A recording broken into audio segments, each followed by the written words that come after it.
ভয়ঙ্কর রহস্যময় স্থান যেখানে সময় থমকে গেছে। কুলধারা ভারতের রাজস্থানের এমন এক গ্রাম যা প্রায় 200 বছর ধরে পরিত্যক্ত। সন্ধ্যা নামলেই এখানে শোনা যায় অদ্ভুত শব্দ আর বাতাসে ভেসে বেড়ায় ভয়। কেন এই গ্রামকে অভিশপ্ত বলা হয়? চলুন জানি এই রহস্যময় কাহিনী। 3 শতকে পালিওয়াল ব্রাহ্মণরা এই গ্রাম প্রতিষ্ঠা করেন। কৃষি এবং ব্যবসায় পারদর্শী এই সম্প্রদায়ের জীবন ছিল সমৃদ্ধ এবং শান্তিপূর্ণ। কিন্তু সময়ের সাথে সাথে কুলধারা শুধুই এক ভৌতিক উপকথা হয়ে উঠেছে।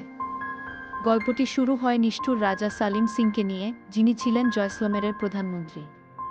কথিত আছে তিনি কুলধারার এক তরুণীর প্রেমে পড়েন এবং জোরপূর্বক তাকে বিয়ে করতে চান।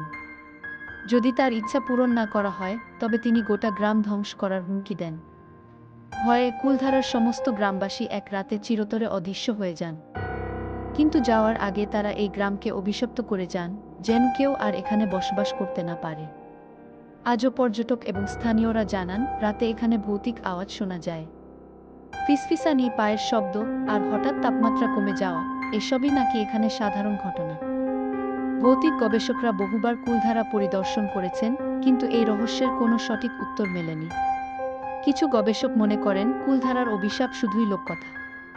তবে এই গ্রামের নির্জনতা এবং রহস্যময় পরিবেশ মানুষকে এখনও কৌতূহলী করে রাখে। অভিশাপ হোক বা ইতিহাস, কুলধারা আজও ভারতের অন্যতম রহস্যময় স্থান। আপনারা কি মনে করেন? সত্যিই কি কুলধারা অভিশপ্ত, নাকি এই সবই গুজব? আপনার মতামত জানাতে ভুলবেন না কমেন্ট সেকশনে। আর যদি এমন আরও রহস্যময় কাহিনী জানতে চান, তাহলে আমাদের চ্যানেল সাবস্ক্রাইব করুন এবং বেল আইকন প্রেস করুন। দেখা হবে পরবর্তী ভিডিওতে।